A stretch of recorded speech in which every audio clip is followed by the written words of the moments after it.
থাইল্যান্ডে বাংলাদেশি এক প্রবাসী, বোধহয় এই এলাকার মানুষেরই, তার সাথে দেখা হলো, অনেক সিনিয়র মানুষ। বললাম বাচ্চা কাচ্চা কয়জন? তো অনেক অল্প। বললাম যে আপনি ধার্মিক মানুষের বাচ্চা তো কম নেয় না, আপনার বাচ্চা তো কম কেন? তো লোকটা আমাকে বললেন, ভাই আমি যখন আসছি তখন থাইল্যান্ডের সরকার সন্তান বেশি নেওয়ার পরে খুব কঠোর ছিল, সন্তান বেশি নেওয়া যাবে না। কি জানি স্লোগানটা? ছোট পরিবার সুখী পরিবার। পৃথিবীতে 10টা সেরা মিথ্যা কথার একটা এটা, ছোট পরিবার সুখী পরিবার। কে বলেছে আপনাকে? এগুলো বিদেশিরা, বিভিন্ন এনজিও গুলো আমাদেরকে, আমাদের সরকার যারা যখন থাকে তাদেরকে বুঝায়া এই সমস্ত সস্তা স্লোগান এদেশে মানুষকে গিরানোর চেষ্টা করছে। শুনুন, ছোট সংসার টুকরি সংসার, এটা যে মিথ্যা কথা তার একটা প্রমাণ আপনার আশেপাশে আপনি তাকান, যাদের ছেলে মেয়ে একটা বা দুইটা আছে, আল্লাহ না করুক একটা যদি অমানুষ হয়, আর কোনো যাওয়ার জায়গা আছে? আর যার 5-7টা আছে, 5-7টা যদি থাকে, 2-1টা এমনি ডাক্তার হয়ে যাবে, আর 2-1টা ইঞ্জিনিয়ার এমনি হয়ে যাবে, 2-1টা কোথায় যায় মৌলবী এমনি হয়ে যাবে ভালো, আর 2-1টা মানুষ হবে। আপনি বড় সংসার আছে আর দুঃখী আছে এরকম মানুষ খুঁজে বের করতে আপনার অনেক কষ্ট হবে, আপনি আপনার আশপাশে মেলান।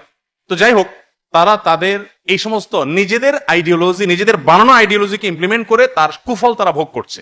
আপনি দেখেন জাপানে, কোরিয়াতে, থাইল্যান্ডে, ইতালিতে, আমেরিকাতে, পৃথিবীর বিভিন্ন দেশে দেখবেন সন্তান জন্ম দেওয়ার জন্য এখন প্রণোদনা দিচ্ছে গভর্নমেন্ট। যেই গভর্নমেন্ট মাত্র 2 যুগ আগে, 3 যুগ আগে মানুষকে বলছে সন্তান বেশি নিও না, খবরদার, সন্তান কম কম নাও, সেই গভর্নমেন্ট গুলো এখন বলছে সন্তান নাও, কারণ মানুষ নাই। কানাডা আমাদের কাছ দেশ থেকে বোধহয় বছর 1.5 আগের ঘটনা, গড় করতে মানুষ নিয়ে গেছে। অনলাইনে সার্চ করলে পাবেন, আপনার চায়ের দোকানদার অ্যাপ্লাই করছে, দিয়ে দিছে ভিসা। তো আমি একটু জানার চেষ্টা করলাম, ভাই কাহিনী কি? এইভাবে গড় করতে গেছে, বলছে মানুষ নাই। আমাদের দেশে অনেক মানুষ আছে। বাংলাদেশেও বিভিন্ন প্রেডিকশন বলছে যে হারে মানুষ জন্ম নিয়ন্ত্রণ করছে তাতে আমাদের পরিণতি খুব ভালো কিছু না। 20 বা 50 বছর পরে আমাদের সেই ক্রাইসিসে আসতে হবে।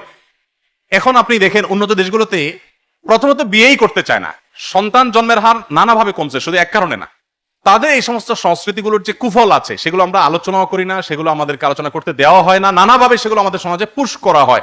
আমি আপনাদেরকে অনুরোধ করব যে এই সকল ষড়যন্ত্রের ব্যাপারে আপনাদের সচেতন থাকতে হবে, সতর্ক থাকতে হবে। আমাদের নিজস্ব সংস্কৃতি আছে, এই জায়গাটাতে আমরা যদি স্বকীয়তা বজায় রাখতে না পারি তাহলে আমরা হারিয়ে যাব।